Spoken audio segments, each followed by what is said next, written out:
بسم اللہ الرحمن الرحیم۔ السلام علیکم اسٹوڈنٹس، میں آپ کی ٹیچر اسلامیات میں آپ کو پڑھاؤں گی۔ میرا نام ہے منزہ ظفر۔ آپ لوگ خیریت سے ہوں گے انشاءاللہ۔ اللہ آپ کو اپنے حفظ و امان میں رکھے۔ اسلامیات کا آج ہمارا فرسٹ لیکچر ہے۔ یہ آپ سکرین پہ دیکھ رہے ہوں گے آپ لوگ، یہ آپ کا سلیبس میں نے یہاں سینڈ کیا ہے۔ اس کو تھوڑا سا ہم پہلے ڈسکس کر لیتے ہیں کہ سلیبس کیا ہے ہمارا۔ یہ کمپلیٹ سلیبس ہے آپ کا، فل سیمسٹر میں جو پڑھایا جائے گا۔ اس میں سے نصف جو ہے وہ ہم مڈ ٹرم تک پڑھیں گے، پھر اس کا ایگزام ہو جائے گا، پھر اس کے بعد جو ہے فائنل کا سلیبس جو ہے وہ پڑھیں گے۔ اس میں آپ دیکھیں کہ سب سے پہلے جو ہے وہ قرآن کے بنیادی تصورات ہمارا پہلا ٹاپک ہے، جس میں ہم کمپلیٹ تعارف قرآن پڑھیں گے۔ پھر ہے قرآن پاک کی تاریخ، جس کو عام طور پہ ہم تدوین قرآن کہتے ہیں۔ پھر ہے علوم قرآن، ٹھیک ہے، علوم قرآن ہے جو علوم خمسہ ہیں۔ پھر اس کے بعد ہمارے پاس دوسرا جو اس کا حصہ ہے وہ ہے قرآن مجید کا متن ہے، اور اس کی تشریح وہ ہم پڑھیں گے۔ وہ سلیکٹڈ آیات ہیں۔ سورہ البقرہ کی آیت نمبر 284 سے لے کر 286 تک یہ اسلامی عقائد سے متعلق ہیں آیات۔ پھر ہیں سورہ حجرات کی آیات ہیں 1 سے لے کر 18 تک۔ اس میں نبی اکرم صلی اللہ علیہ وسلم کے ادب کے متعلق جو ہیں وہ آیات ہیں۔ پھر سورہ المومنون کی آیات ہیں نمبر 1 سے 11 تک۔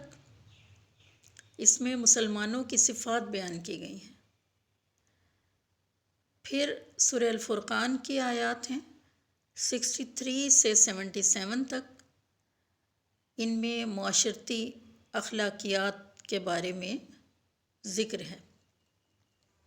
پھر سورہ الانعام کی آیات 152 سے 154 تک۔ اس میں احکام الہی کے بارے میں ہے یہ آیات۔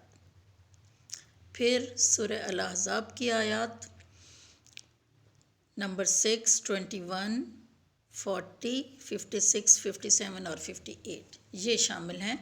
یہ آداب نبوی صلی اللہ علیہ وسلم کے متعلق ہیں۔ اس کے علاوہ سورہ حشر کی آیات بھی ہیں 18 سے لے کر 20 تک۔ اس میں یہ آیات ہیں غور و فکر کرنے کے بارے میں اور قیامت کے دن کے بارے میں۔ پھر سورہ صف کی آیات نمبر 1 اور نمبر 14 یہ بھی سلیبس کا حصہ ہیں۔ یہ تفکر و تدبر کے بارے میں ہے، جو اللہ تعالیٰ نے ہر ایک کو حکم دیا ہے کہ وہ تفکر و تدبر کرے کائنات میں، کیونکہ اللہ نے اس کو بے مقصد نہیں بھیجا دنیا میں، تو غور و فکر سے وہ اللہ کی ذات کو بھی پہچانے گا اور اپنے مقصد حیات کو بھی پہچانے گا۔ اگلا پورشن ہمارا ہے سیرت نبوی صلی اللہ علیہ وسلم کے بارے میں، اور اس کے مختلف ٹاپکس ہیں۔ آپ صلی اللہ علیہ وسلم کے ابتدائی دور کے اہم واقعات۔ نمبر 2 ہے حضور صلی اللہ علیہ وسلم کی مکی زندگی بعد از نبوت۔ اگلا ٹاپک ہے نبی صلی اللہ علیہ وسلم مکی دور میں حیات نبی صلی اللہ علیہ وسلم سے اخذ شدہ اہم اسباق۔ پھر اس کے بعد ہے نبی صلی اللہ علیہ وسلم کی مدنی زندگی کے اہم واقعات، اور اسی طرح اگلا ٹاپک بھی ہے کہ مدنی دور میں حیات نبی صلی اللہ علیہ وسلم سے اخذ شدہ اہم اسباق۔ تیسرا جو ہمارا چوتھا ٹاپک ہے، حصہ مین، وہ ہے سنت رسول صلی اللہ علیہ وسلم کے بارے میں۔ سنت یعنی آپ کا طریقہ۔ سب سے پہلے حدیث و سنت کا مفہوم، پھر تاریخ حدیث، اس کے بعد علم اصول حدیث اور کچھ بنیادی اصطلاحات ہیں اس سے ریلیٹڈ، اس کے بعد اقسام حدیث، پھر سنت کی شرعی حیثیت یعنی حجیت جو ہے وہ کیا ہے، سنت پر عمل کرنا کیوں ضروری ہے۔ اس کے بعد اگلا جو ہمارا ٹاپک ہے وہ ہے مین ٹاپک، اسلامی قانون اور فقہ۔ اس کے جو سب ٹاپکس ہیں ان میں سب سے پہلے ہے اسلامی قانون اور فقہ کا مفہوم، پھر اس کے بعد اسلامی قانون اور فقہ کی تاریخ، پھر اس کے بعد ہے کہ اس کے جو بیسک کانسیپٹس ہیں اسلامک قانون کے وہ پڑھے جائیں گے، پھر اسلامی قانون اور فقہ کے ماخذ کیا ہیں، وہ ہیں قرآن، حدیث، اجماع، قیاس اور اجتہاد، اور اس کے بعد اسلام اور فرقہ واریت جو کہ آج کل بہت زیادہ ہے۔ پھر ہمارا اگلا جو مین ٹاپک ہے وہ ہے اسلامک کلچر کے بارے میں، اسلامی تہذیب۔ اس کے سب ٹاپکس میں آ جائے گا اسلامی تہذیب و ثقافت کا مفہوم، دوسرا نمبر پہ اسلامی تہذیب و ثقافت کا تاریخی ارتقاء، نمبر 3 اسلامی تہذیب و ثقافت کی خصوصیات، اور نمبر 4 پہ ہے اسلامی تہذیب و ثقافت اور عصر حاضر کے مسائل۔ لاسٹ ہمارا مین ٹاپک ہوگا اسلام اور سائنس۔ اسلام، اس کے سب ٹاپکس ہوں گے اسلام اور سائنس کے تصورات، نمبر 2 سائنسی ترقی میں مسلمانوں کا کردار، نمبر 3 ہے قرآن کریم اور سائنس، نمبر 4 اسلام کے معاشی نظام کے بنیادی تصورات، اور نمبر 5 ہوگا اسلامی معاشیات میں دولت کی تقسیم کے ذرائع۔ ٹوٹل ہمارا سلیبس جو ہے یہ اتنا ہے، اس کو ہم 2 حصوں میں ڈیوائڈ کریں گے۔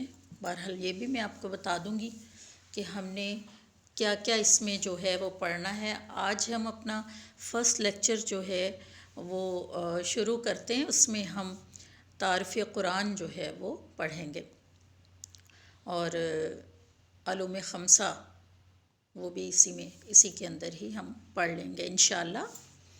تو ہم اپنا فرسٹ لیکچر جو ہے وہ سٹارٹ کرتے ہیں جو تعارف قرآن ہے۔ بسم اللہ الرحمن الرحیم۔ سب سے پہلے ہم دیکھتے ہیں کہ قرآن کا مفہوم کیا ہے۔ قرآن عربی زبان کا لفظ ہے جس کے معنی بہت زیادہ پڑھی جانے والی کتاب اور جمع شدہ کتاب۔ بہت زیادہ یعنی یہ مبالغے کا صیغہ ہے قرآن۔ اس کے معنی پڑھنا اور جمع کرنا کے ہیں۔ قرآن حکیم وہ عظیم کتاب ہے جو اللہ تعالیٰ نے اپنے جلیل القدر پیغمبر حضرت محمد صلی اللہ علیہ وسلم پر حضرت جبرائیل علیہ السلام کے ذریعے نازل فرمائی، جس کا زمانہ نزول تقریباً 23 برس ہے، جس میں سے 13 برس مکی زندگی کے اور 10 برس مدنی زندگی کے ہیں، اور یہ قرآن اللہ تعالیٰ نے بذریعہ وحی آپ صلی اللہ علیہ وسلم کے اوپر نازل فرمایا۔ اب وحی کیا ہے؟ آپ دیکھیں ہر جاندار مخلوق میں یہ فطری طور پر داخل ہیں کچھ چیزیں کہ وہ بغیر سیکھے کچھ کام کرتا ہے۔ ایسے علم کو علم فطرت کہتے ہیں، لیکن انسانوں کے لیے علم فطرت کے علاوہ ہدایت کا ذریعہ وحی الہی ہے۔ جو ڈکشنری ہے، لغت ہے، اس میں وحی کے معنی تیزی سے اشارہ کرنا، چپ کے بات کرنا، دل میں ڈال دینا اور پیغام وغیرہ دینا کے ہیں۔ لیکن اصطلاح شریعت میں وحی سے مراد خاص ایک غیبی طریقہ ہے جس سے اللہ تعالیٰ کسی پیغمبر تک کوئی پیغام یا بات پہنچاتا ہے۔ لفظ وحی قرآن مجید میں 11 مختلف مقامات پر اپنے لغوی معنوں میں استعمال ہوا ہے، یعنی اللہ تعالیٰ کا وہ کلام جو زبان اور کان کی مدد کے بغیر کسی تک پہنچا ہو۔ ایسے پیغام کو وحی سے تعبیر کیا گیا ہے۔ اللہ تعالیٰ قرآن پاک میں فرماتے ہیں وَأَوْحَىٰ رَبُّكَ إِلَى النَّحْلِ، تیرے رب نے شہد کی مکھی کی طرف وحی کی۔ ایک اور مقام پر ہے وَأَوْحَيْنَا إِلَىٰ أُمِّ مُوسَىٰ أَنْ أَرْضِعِهِ، اور ہم نے موسیٰ علیہ السلام کی ماں کے دل میں بات ڈال دی کہ وہ اس کو دودھ پلائے۔ ایک اور مقام پہ ہے سورہ نساء میں اللہ فرماتے ہیں اِنَّا أَوْحَيْنَا إِلَيْكَ كَمَا أَوْحَيْنَا إِلَىٰ نُوحٍ وَالنَّبِيِّينَ مِن بَعْدِهِ، کہ محمد صلی اللہ علیہ وسلم ہم نے تمہاری طرف اسی طرح وحی کی جس طرح ہم نے نوح علیہ السلام اور دوسرے نبیوں کی طرف جو ان کے بعد ہوئے بھیجی۔ تو وحی جو ہے وہ اللہ کی طرف سے تمام پیغمبروں کی طرف ایک خاص طریقہ کار ہے اس کے لیے جو اللہ نے صرف پیغمبروں کے لیے خاص کر دیا۔ یعنی جس طرح اللہ نے یہ اس میں ان آیات میں ہے کہ دیگر پیغمبروں کی طرف وحی کی، ویسے ہی اللہ نے رسول اللہ صلی اللہ علیہ وسلم پر وحی نازل کی۔ تو اس طریقے سے اللہ نے قرآن مجید کو نازل فرمایا رسول اللہ صلی اللہ علیہ وسلم کے اوپر۔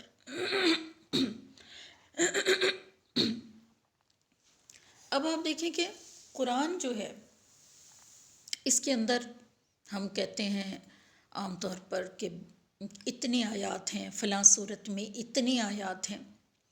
اب آیت ہے کیا؟ آیت کے معنی نشانی کے ہیں، علامت اور معجزہ۔ آیت کی جمع آیات ہے۔ عام مفہوم میں ایک آیت ایک مکمل جملے کا کام دیتی ہے۔ ایک صورت میں کم از کم 3 آیتیں ضرور ہیں۔ اس کے علاوہ آپ دیکھیں کہ اس کے حروف جو ہیں ان کی تعداد ہمیں پتہ ہونی چاہیے۔ 3,23,760 پتہ ہی ہوگی آپ کو انشاءاللہ۔ اس کے علاوہ اس کی جو رکوع ہیں یہ کچھ بڑے ہیں کچھ چھوٹے ہیں، اور کل رکوع جو ہیں وہ 558 ہیں ان کی تعداد۔ پھر اس کے علاوہ آیتیں، جب کچھ آیتیں ملتی ہیں اس کے بعد ایک صورت جو ہے وہ بنتی ہے۔ صورت کے لغوی معنی کیا ہیں؟ شرف، منزلت، بلندی کے ہیں۔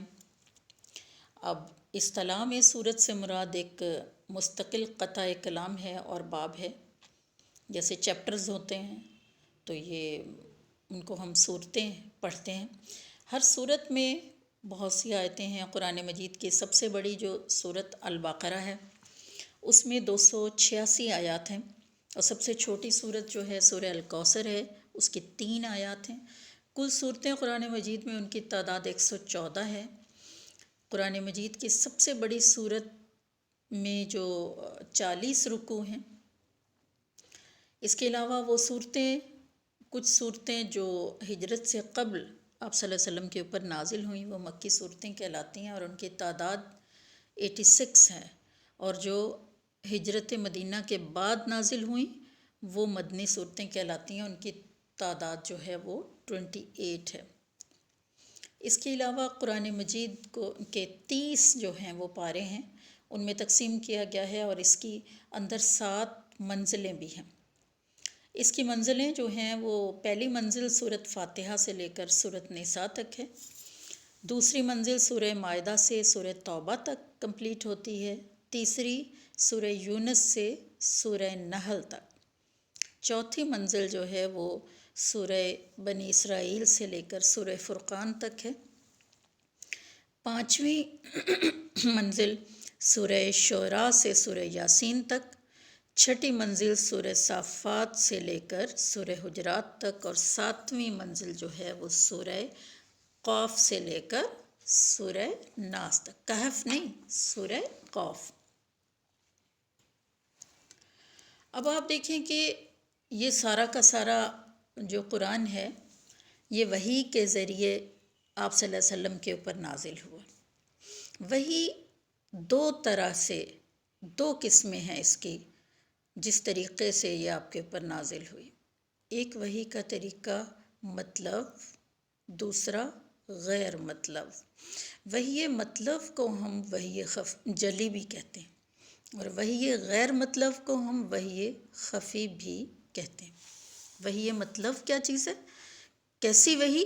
وہ وحی جسے جبرائیل علیہ السلام لے کر نازل ہوئے، اس کے الفاظ اور معنی دونوں اللہ کی جانب سے نازل ہوئے، یعنی قرآن مجید، اس کی تلاوت امت پر فرض ہے۔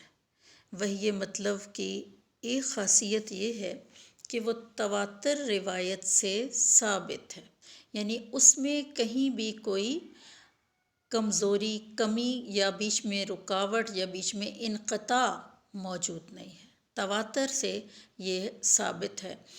اور قرآن مجید میں اللہ فرماتے ہیں وَمَا يَنطِقُ عَنِ الْهَوَىٰ إِنْ هُوَ إِلَّا وَحْيٌ يُوحَىٰ، کہ اور نبی جو ہیں آپ صلی اللہ علیہ وسلم اپنی جو ہے وہ باتیں جو بتاتے ہیں وہ صرف وحی ہے جو ان پر بھیجی جاتی ہے۔ وہ اپنی طرف سے کوئی بات نہیں کرتے، بلکہ وہ ہر وہ بات کرتے ہیں جو بذریعہ وحی ان پر نازل کی جاتی ہے۔ یہ دیکھیں وحی خفی کے لیے بہت بڑی ایک دلیل ہے کہ آپ کی زبان مبارک سے ادا ہونے والا ہر لفظ اگر وہ قرآن میں موجود نہیں بھی ہے تو وہ وحی کے ذریعے اللہ نے آپ کے اوپر نازل فرمایا۔ اب یہ دوسری وحی جو ہے، یہ قسم جو ہے وہ وحی غیر مطلب یا وحی خفی کہلاتی ہے۔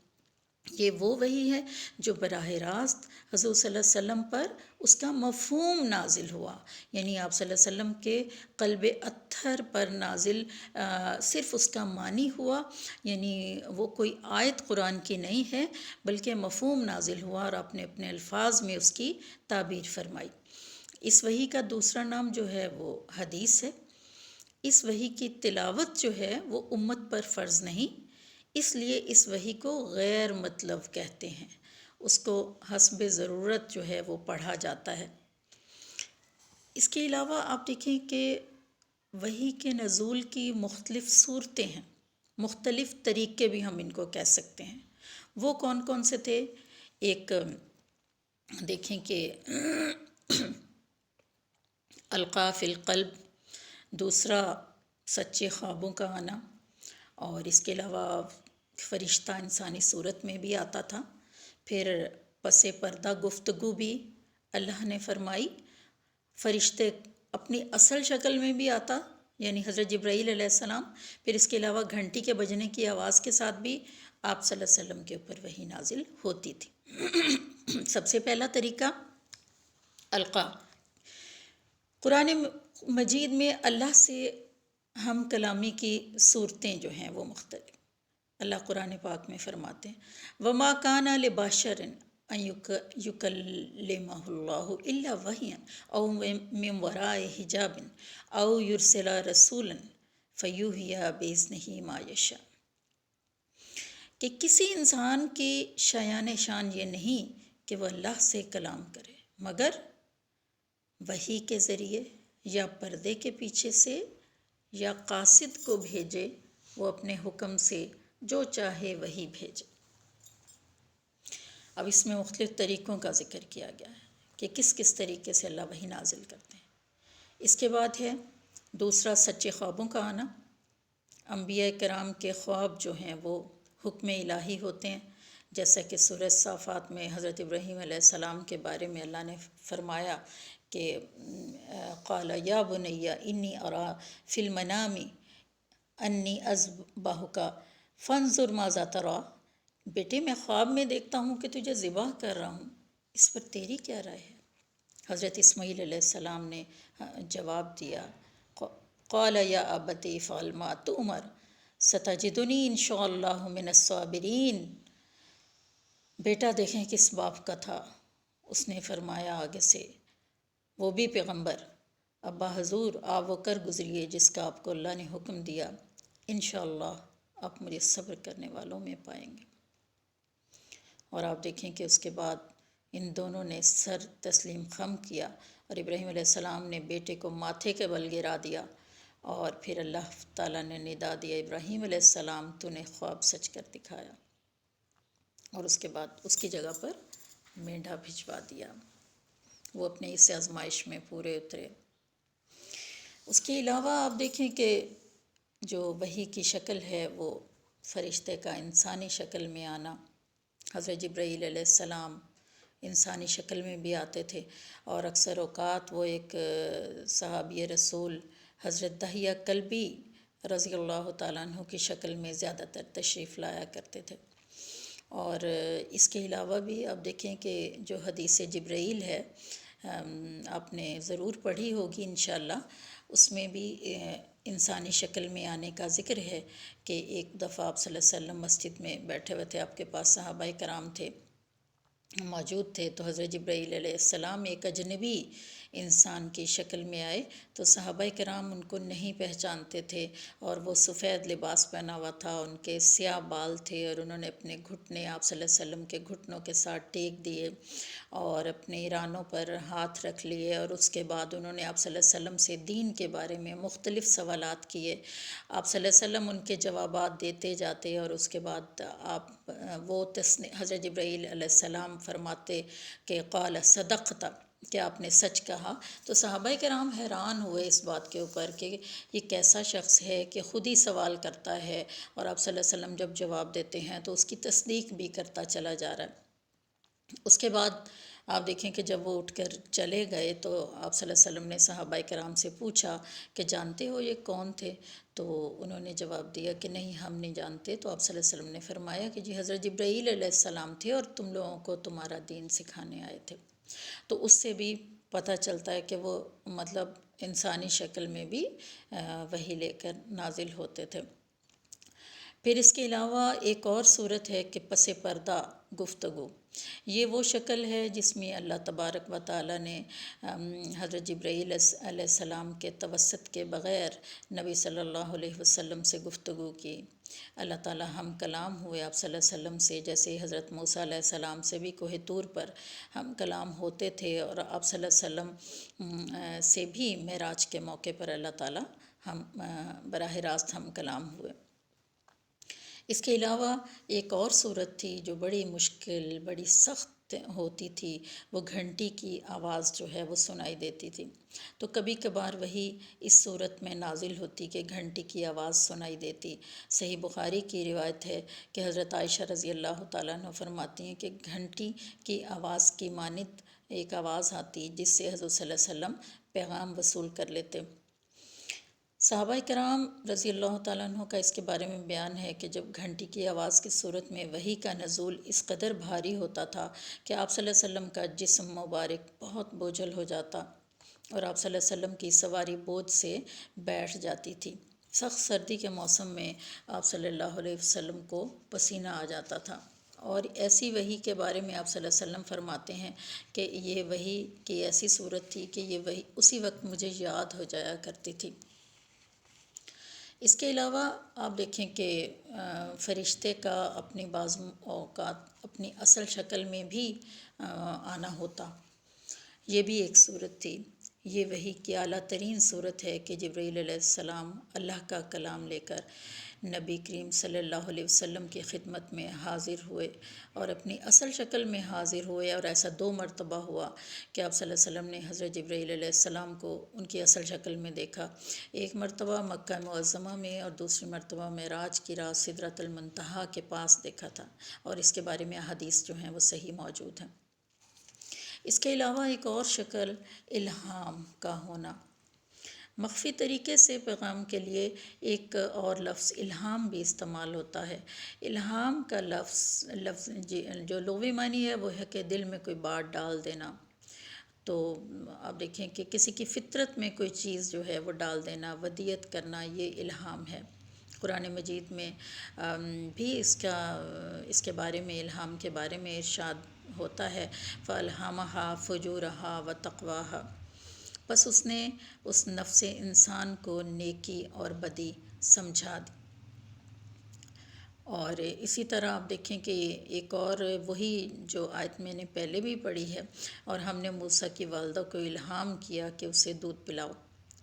حضور صلی اللہ علیہ وسلم پر کثرت سے الہام نازل ہوا ہے، مثلاً نمازوں کا طریقہ، ان کی تعداد، رکعتوں کی تعداد، حج کا طریقہ، روزے کے بارے میں اور دیگر احکامات وغیرہ۔ جیسے آپ دیکھیں کہ ہوتا یوں ہے کہ اللہ نے قرآن مجید میں جو احکام نازل کیے وہ اجمالاً ہیں، اگر دیکھا جائے ان کی جتنی بھی تفصیل ہے وہ ہمیں آپ صلی اللہ علیہ وسلم کی سنت سے، آپ کے طریقے سے ملتی ہے، اور وہ طریقہ اللہ تعالیٰ نے بذریعہ الہام آپ کے اوپر نازل کیا، کیونکہ قرآن مجید میں اللہ فرماتے ہیں وَمَا يَنطِقُ عَنِ الْهَوَىٰ إِنْ هُوَ إِلَّا وَحْيٌ يُوحَىٰ۔ نبی اپنی طرف سے اس وقت تک کوئی بات نہیں کرتا جب تک کہ اس کی طرف وحی نہ کی جائے۔ تو آپ دیکھیں کہ یہ جو ہے آپ صلی اللہ علیہ وسلم کے اوپر جو انبیاء کے اوپر الہام ہوئے وہ بالکل وحی ہی تھی۔ اب ہم دیکھتے ہیں کہ قرآن کا نزول جو ہے وہ کس طریقے سے ہوا۔ قرآن مجید اللہ تعالیٰ کا کلام ہے، آپ صلی اللہ علیہ وسلم پر نازل ہوا۔ حضرت عائشہ رضی اللہ تعالیٰ عنہ روایت کرتی ہیں کہ آپ صلی اللہ علیہ وسلم پر وحی کی جو ابتدا ہوئی وہ سچے خوابوں سے ہوئی۔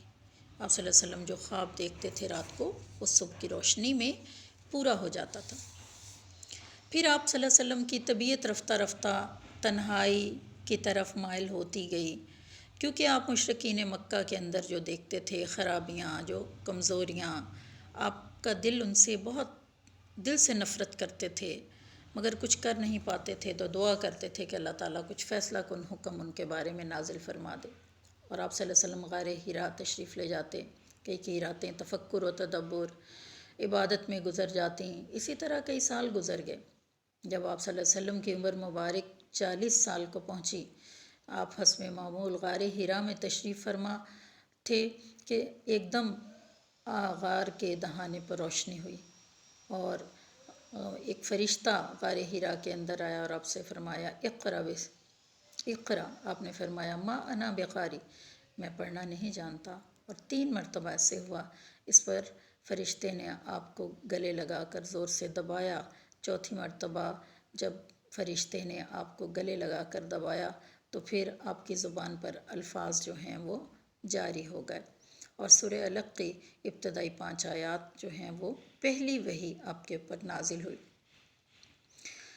اب دیکھیں کہ اس کے بعد آپ صلی اللہ علیہ وسلم جو ہیں وہ اس پیغام کو لے کر گھر پہنچے۔ حضرت خدیجہ رضی اللہ تعالیٰ عنہ سے فرمایا زملونی، مجھے کمبل اڑا دو، بڑے خوف زدہ تھے آپ۔ جب ذرا سا سکون ہوا تو آپ نے سارا ماجرا حضرت خدیجہ رضی اللہ تعالیٰ عنہ کو سناتے ہوئے فرمایا مجھے اپنی جان کا ڈر ہے۔ حضرت خدیجہ رضی اللہ تعالیٰ عنہ نے فرمایا اللہ کی قسم، اللہ آپ کو رسوا نہیں کرے گا، کیونکہ آپ صلہ رحمی کرتے ہیں، کمزوروں کی مدد کرتے ہیں، مہمانوں کی مہمان نوازی کرتے ہیں۔ اس کے بعد حضرت خدیجہ رضی اللہ تعالیٰ عنہ آپ کو اپنے چچا زاد بھائی ورقہ بن نوفل کے پاس لے گئیں، جو انجیل کے بڑے عالم تھے، اور انہوں نے تمام واقعہ سنا، اور اس کے بعد کہا یہ تو وہی ناموس ہے جو حضرت موسیٰ علیہ السلام پر نازل ہوتا تھا۔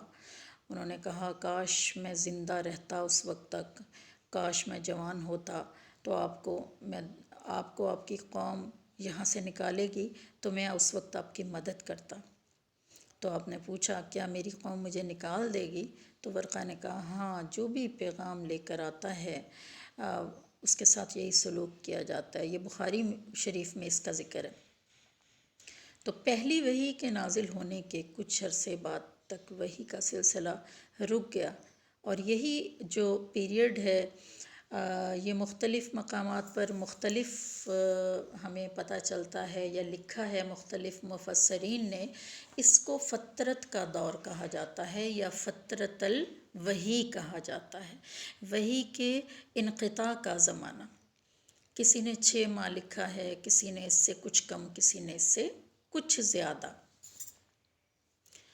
بہرحال اس کے بعد 6 ماہ کے بعد جو ہے سورہ مدثر کی آیات نازل ہوئیں۔ آپ راستے میں جا رہے تھے، ایک دم آپ نے آسمان کی طرف نگاہ اٹھائی تو حضرت جبرائیل علیہ السلام آپ کو کرسی کے اوپر بیٹھے ہوئے دکھائی دیے، اور پھر سورہ مدثر کی آیات جو ہیں وہ آپ کے اوپر نازل ہوئیں۔ اسی طرح سے پھر قرآن کا نزول جو ہے وہ جاری رہا۔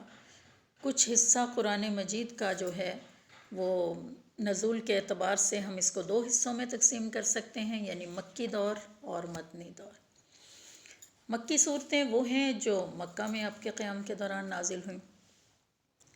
ان کے خصائص دوسری مدنی صورتوں سے مختلف ہیں۔ آپ دیکھیں کہ اللہ تعالیٰ نے جو ہے مکہ میں جو صورتحال تھی، جو حالات تھے، ان کے مطابق احکام جاری کیے مکہ میں۔ زیادہ تر آپ دیکھیں کہ یہ صورتیں جو ہیں ان میں عقائد کی درستگی کی دعوت دی گئی ہے، کیونکہ عقیدے کے اوپر عمل کی بنیاد، عقیدے کی بنیاد کے اوپر عمل کی عمارت جو ہے وہ بننا تھی، تو پہلے عقائد کی درست ہونا ضروری تھا۔ یہ صورتیں جو ہیں یہ ان میں توحید، رسالت، آخرت کا اثبات اور اس میں مختلف پیشن گوئیاں موجود ہیں۔ یہ مختصر اور جامع صورتیں ہیں۔ قرآن کے سجدے بھی مکی صورتوں میں پائے جاتے ہیں، اور اس کے علاوہ جو کائنات کے اوپر دعوت دی گئی ہے غور و فکر کرنے کی، اس کی آیات بھی مکی صورتوں میں ہیں، اور تمام لوگوں کو مخاطب کیا گیا ہے مکی صورتوں میں، اور یا ایھا الناس کے زیادہ الفاظ جو ہیں وہ اس میں پائے جاتے ہیں۔ اور اس میں ان صورتوں میں، مکی صورتوں میں مختلف انبیاء کے قصے بھی بیان کیے گئے ہیں۔ اس کا مقصد محض قصہ خوانی نہیں، بلکہ مقصد کیا ہے کہ لوگ عبرت پکڑیں کہ جن قوموں نے اپنے انبیاء کی تعلیمات کو جھٹلایا، ان کے اوپر اللہ نے کون سے عذاب نازل کیے۔ جنہوں نے ان انبیاء کو فالو کیا، ان کے اوپر جو انعامات تھے، تاکہ لوگ موٹیویٹ ہوں، کیونکہ انسان کے لیے 2 چیزیں موٹیویشن ہوتی ہیں زبردست: جزا اور سزا کا نظریہ۔ یا تو وہ جزا کو دیکھ کے جو ہے وہ اپنے آپ کو تبدیل کرتا ہے، اور یا وہ سزا کے ڈر سے اپنے آپ کو تبدیل کرتا ہے۔ تو یہ اس لیے یہ مکی صورتوں میں ان کا ذکر کیا گیا ہے۔ اس کے علاوہ آپ دیکھیں کہ مکی صورتوں میں باطل جو عقائد ہیں، تمام جو اس وقت موجود تھے، مشرکین تھے، منافقین تھے، جو ہیں یہودی، عیسائی، ان کے باطل نظریات کا رد کیا گیا ہے، اور جو نظریہ حق ہے اس کی تعلیم دی گئی ہے۔ قیامت کی جو ہولناکیاں ہیں، جہنم کی سختیاں ہیں، جنت کی نعمتیں ہیں، ان کا ذکر بھی زیادہ تر مکی صورتوں میں ملتا ہے۔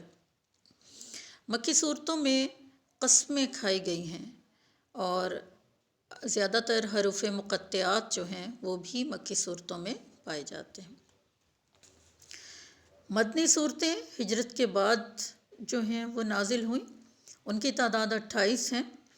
مدینہ میں حالات مکہ کے نسبت بالکل مختلف تھے۔ وہاں یہودی، عیسائی، منافق وہ بھی اللہ کے کلام کے مخاطب ہیں۔ پھر وہاں جا کر جہاد کا آغاز ہوا، باقاعدہ اسلامی ریاست کی بنیاد رکھی گئی، عالمگیر دعوت کے دروازے کھل گئے، اور ان مراحل پر جو ہے مختلف ہدایت کی ضرورت تھی۔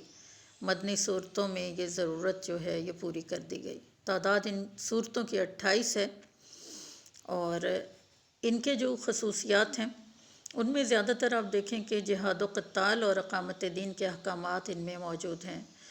مدنی صورتوں میں اہل کتاب کے باطل عقائد کا رد بھی ہے، اور یہ لمبی صورتیں ہیں۔ وہ جو ہیں وہ چھوٹی مکی صورتیں اور جامع ہیں، اور یہ صورتیں اور ان کی آیات بھی لمبی ہیں۔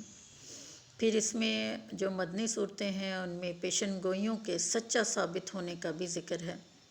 ان کا اسلوب جو ہے بڑا عام فہم ہے، انداز بیاں بڑا محکم ہے۔ اسلام کے اصول جنگ، اوامر و نواہی ان صورتوں کا جو ہے وہ موضوع ہیں۔ امن کے بارے میں آیات ان کے اندر ہیں۔ حدود اور تعزیرات کے بارے میں بھی احکام مدنی صورتوں میں پائے جاتے ہیں۔ اس کے علاوہ نکاح اور طلاق کے بارے میں احکام وہ بھی مدنی صورتوں میں ہیں۔ عبادات، معاملات کے بارے میں بھی مدنی صورتوں کا یہ خاص موضوع ہے۔ منافقین اور ذمیوں کے ساتھ جو برتاؤ ہے اس کے احکام بھی انہی میں ہیں۔ ذمی ان لوگوں کو کہتے ہیں جو اسلامی ریاست کے اندر رہنے والے غیر مسلم شہری ہیں، وہ معاہد ہوتے ہیں، ان کے ساتھ ایک خاص قسم کا معاہدہ ہوتا ہے تو ان کو ذمی کہا جاتا ہے۔ یہ بھی ہم آگے انشاءاللہ پڑھیں گے۔ اب ہے قرآن مجید کی مکی اور مدنی تقسیم کے علاوہ بھی آپ دیکھیں کہ نزول کا جو مقام ہے اس کے لحاظ سے بھی مفسرین نے اس کی کچھ اقسام جو ہیں وہ کی ہیں۔ مفسرین لکھتے ہیں کہ کچھ آیات جو ہیں وہ حضری آیات کہلاتی ہیں۔ حضری آیات ان کو کہا جاتا ہے جو اس وقت نازل ہوئی جب آپ صلی اللہ علیہ وسلم اپنے شہر میں موجود تھے۔ کچھ آیات نہاری کہلاتی ہیں، یہ وہ ہیں جو دن کے وقت نازل ہوئیں۔ جو کچھ لیلی، وہ جو رات کے وقت نازل ہوئیں۔ یا آپ دیکھیں ان لفظوں سے آپ کو پتہ چل جائے گا کہ کچھ سیفی آیات جو، کیونکہ سیف گرمی کو کہتے ہیں تو وہ موسم گرما میں نازل ہوئیں۔ شتائی یہ سردی کو کہتے ہیں تو سردی میں جو نازل ہوئیں، سردی کے موسم میں، وہ شتائی آیات کہلاتی ہیں۔ اسی طرح فراشی آیات، اس سے مراد وہ آیات ہیں جو اس وقت نازل ہوئیں جب آپ صلی اللہ علیہ وسلم اپنے بستر پر تھے۔ کچھ نومی آیات ہیں، اس سے مراد جو حالت نیند میں اتری۔ کچھ آیات سماوی ہیں، وہ آیات جو معراج کے وقت آسمان پر نازل ہوئیں۔ کچھ فضائی آیات ہیں، اس سے مراد وہ آیات ہیں جو نہ زمین پر نازل ہوئیں نہ آسمان پر، یعنی آپ کسی سواری وغیرہ پر سوار تھے۔ یہ 9 قسم کی ہیں، یہ جو ہیں یہ بھی آپ کو یاد ہونی چاہیے۔ اس کے علاوہ آپ دیکھیں کہ ترتیب قرآن مجید کی جو نزول کے اعتبار سے ہے وہ اگر دیکھا جائے تو ایک ترتیب نزولی ہے اور ایک ترتیب توقیفی ہے۔ آپ لوگ عام طور پر اس کو توفیقی لکھتے ہیں، یہ غلط ہے کہ قرآن مجید کی جو صورتیں ہیں جس ترتیب سے نازل ہوئیں، آج ہمارے پاس جو قرآن موجود ہے وہ اس ترتیب سے نہیں ہے کہ بلکہ وہ ترتیب توقیفی سے ہے، کیونکہ رسول اللہ صلی اللہ علیہ وسلم کے اوپر جب بھی کوئی آیت نازل ہوتی تھی یا کوئی صورت نازل ہوتی تھی تو حضرت جبرائیل علیہ السلام بتا دیا کرتے تھے کہ یہ آیت فلاں صورت کے اندر فلاں آیت سے پہلے اور فلاں آیت کے بعد جو ہے وہ لکھی جائے گی۔ تو قرآن مجید کو اسی ترتیب سے لکھا گیا۔ وہ ترتیب جو ہے وہ ترتیب توقیفی کہلاتی ہے، جس ترتیب سے آج ہمارے پاس قرآن مجید جو ہے وہ موجود ہے، ٹھیک ہے۔ اور جو دوسری ترتیب جس ترتیب سے نازل ہوا قرآن مجید وہ ترتیب نزولی ہے۔ آج کے لیے اسٹوڈنٹس اتنا کافی ہے۔ آپ کو اس کو بہت اچھے طریقے سے پڑھیں گی، اور کیونکہ آپ دیکھیں یہ دوبارہ یہ آن لائن کلاسز کے اندر جو سلیبس پڑھا دیا جائے گا، اتنا ٹائم نہیں ہوگا کہ ہم اس کو بعد میں ریوائز کریں، بس جو پڑھا دیا اس میں وہ اسی میں ہی پڑھایا جائے گا۔ تو اس کو بہت اچھے سے یاد کیجئے، پڑھیے، سمجھیے، اور انشاءاللہ اگلے لیکچر میں ملاقات ہوگی۔ اوکے، اللہ حافظ۔